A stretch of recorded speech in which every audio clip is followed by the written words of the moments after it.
I was a red writer, reluctant poet, even more reluctant performer. Just maybe once or twice every 10 years. Wait a minute, I need to get closer. There we go. I do this maybe once or twice every 10 years. So when Maria called me about this, I knew that I had to overcome my stage fright and to add a little bit of my voice to your beautiful chorus of goodbyes for the Way Out Club.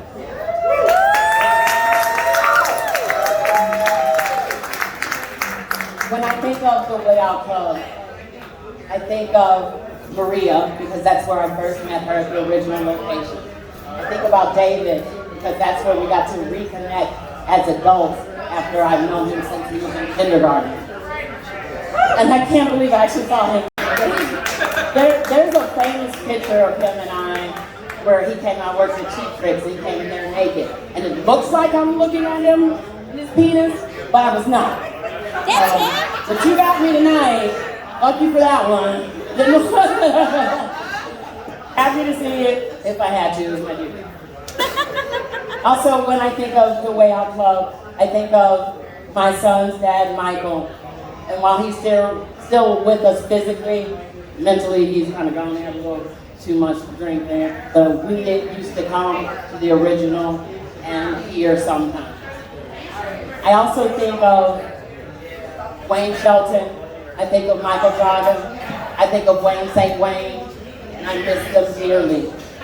I think of the community that Bob and Sherry fostered and built here. I also think of my daughter, Jasmine, aka G's Louise, twice voted the best burlesque performer in the world. And some of that is due to the influence of the people at the original location of the Way Out Club. I was a young mom, and I would take her with me everywhere that I went. So I exposed her to probably a lot of wacky stuff, but probably a lot of really cool stuff, a lot of cool people, a lot of cool communities.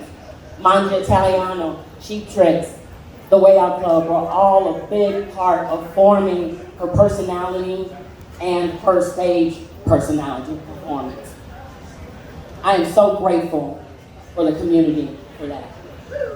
So I'm going to do,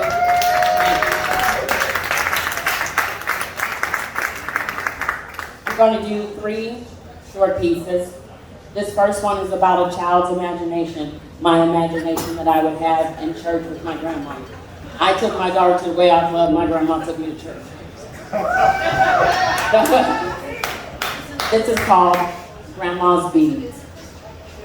The speckled blue terrain of the turquoise stones, each a planet to itself, slung low around my neck and chest like an ill-fitted harness, pulling me beyond my years and circumstance, through fledgling worlds separated by multicolored plastic moons, a universe of distraction from a hard, candy Sunday sermon.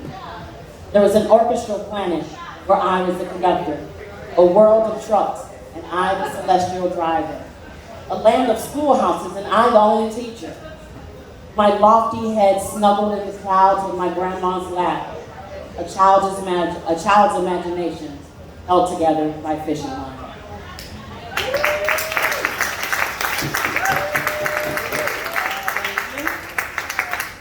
Okay, now, bear with me on the story of this one here.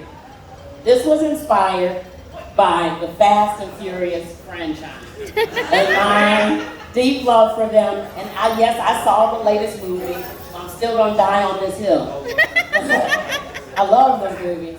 This was written from the perspective of Mia Toretto, who is the sister of Dom Toretto, the main character played by Vin Diesel. This is called Mia.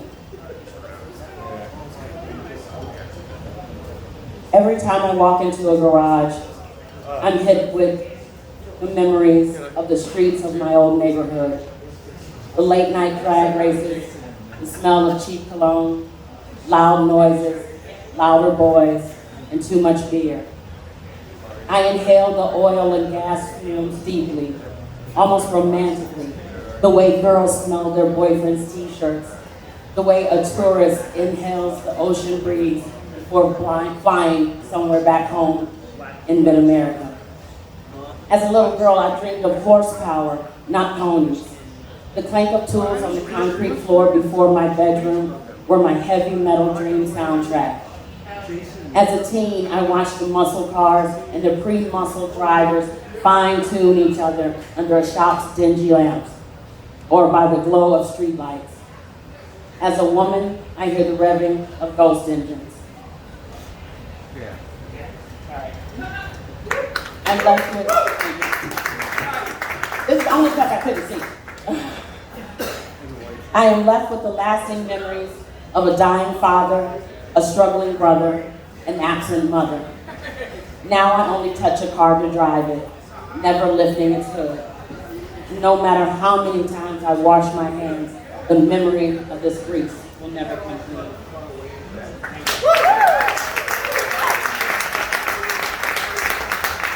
I still love those movies. Those motherfuckers took the space in a car this last movie. Still love it. This last piece I wrote a few years ago when I went through something that I'd never felt before. Like I said, I only come out every 10 years or so and do these performances.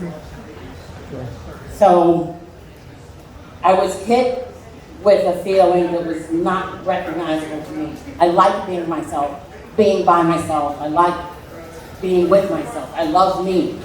So when I started feeling this, it took me by surprise, and I had to think, what the hell is this? Am I lonely? This sucks.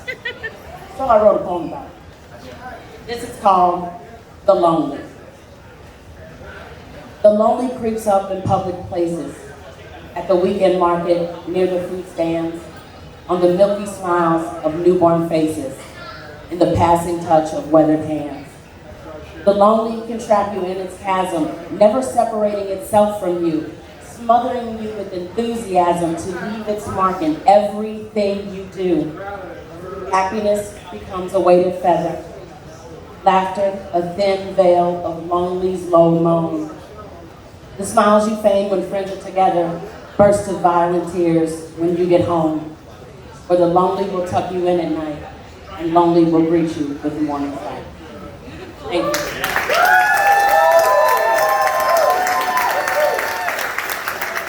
Long live Bob and Sharon.